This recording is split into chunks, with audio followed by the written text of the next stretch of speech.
এক গভীর রাত, মরুভূমির বুকে দাঁড়িয়ে আছে এক অচেনা আরব। চারপাশে নিস্তব্ধতা।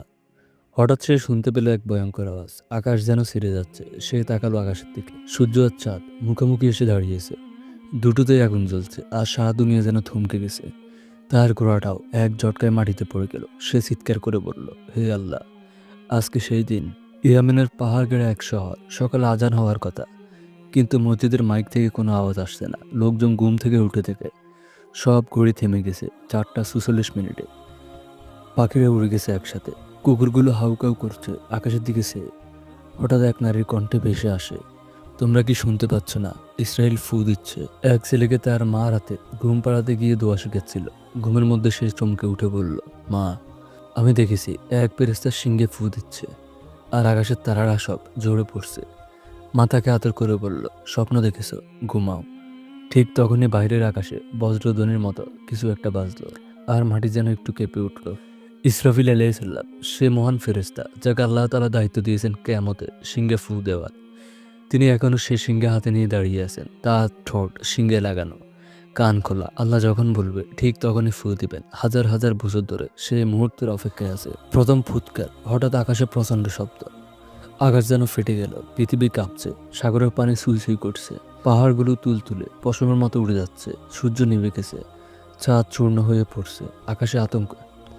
মানুষ আতঙ্কে দৌড়াচ্ছে, কিন্তু কোথায় যাবে? সন্তান বাবা মাকে চিনছে না। সকলেই বলছে, এই কি সেই প্রতিশ্রুতির দিন, যেদিন মানুষ তার ভাই থেকে, মা থেকে, বাবা থেকে পালিয়ে যাবে? এই প্রথম ফুয়ের সাথে সাথে কেউ জীবিত থাকবে না। মানুষ, জানোয়ার, ফেরেশতা সব ধ্বংস হয়ে যাবে। এমনকি জিব্রাইল, মিকাইল, ইসরাফিল নিজেরাও মরে যাবে। কেবল থাকবেন একমাত্র আল্লাহ, যিনি বলবেন, আজ কার রাজত্ব? আজ একমাত্র আল্লাহর রাজত্ব। দুনিয়া গলে যাচ্ছে। সমুদ্র আগুন হয়ে যাবে। আকাশ হবে রক্তিম ও পাটল দ্বারা। তারকারা নিভে যাবে। পাহাড়গুলো উড়ে উড়ে বালুর মতো হয়ে যাবে। মানুষ কবর থেকে উঠার আগ পর্যন্ত কোনো সত্তা বেঁচে থাকবে না। বহু বছর পর আবার সিংহে ফু দেয়া হবে। আল্লাহ ইসরাফিলকে জীবিত করবেন। তিনি আবার সিংহে ফু দিবেন।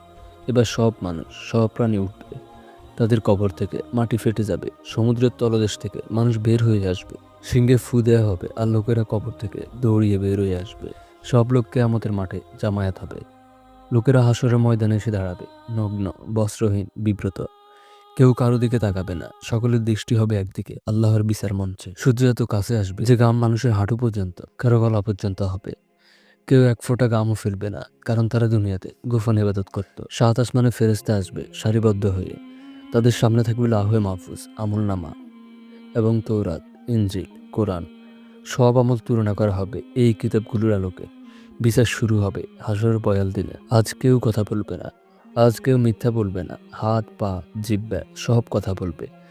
যে হাত হারাম স্পর্শ করেছে সে হাত সাক্ষী দিবে। যে চোখ হারাম দেখেছে সে চোখ সাক্ষী দিবে। যে পা গুনাহের পথে হেঁটেছে তা স্বীকার করবে। জাহান্নামকে সামনে আনা হবে এক বিশাল গর্ত, আগুনের পর আগুন। ফেরেশতারা বলবে, এই সে জাহান্নাম যাকে তোমরা অবিশ্বাস করতে। তারপর আনা হবে সিরাত বা সেতু, ধনুকের মতো বাঁকা, ধারালো তলোয়ারের মতো চিকন। এই সেতুর উপর দিয়ে সবাইকে পার হতে হবে। যারা ঈমান এনেছে, সালাত পড়েছে, তারা বলবে, হে আল্লাহ, নিরাপদে পার করো। আর যারা অবিশ্বাস করেছে তারা সেতুর মাঝখানে পড়ে যাবে জাহান্নামে।